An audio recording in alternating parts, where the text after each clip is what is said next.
বগুড়ার সান্তাহারে নীলসাগর এক্সপ্রেস ট্রেনের 7টি বগি লাইনচ্যুত হয়েছে। বুধবার বিকাল 3:45টার দিকে ছাতিয়ান গ্রাম স্টেশনের দক্ষিণ ব্রিজের সামনে এ দুর্ঘটনা ঘটে। ট্রেনটি ঢাকা থেকে চিলাহাটির দিকে যাচ্ছিল।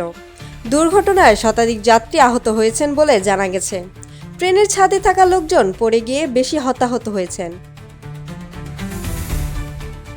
দুর্ঘটনার ফলে ঢাকার সঙ্গে উত্তরবঙ্গের রেল যোগাযোগ বন্ধ রয়েছে। ট্রেনের যাত্রী ও স্থানীয়দের মধ্যে তীব্র আতঙ্ক ছড়িয়ে পড়েছে।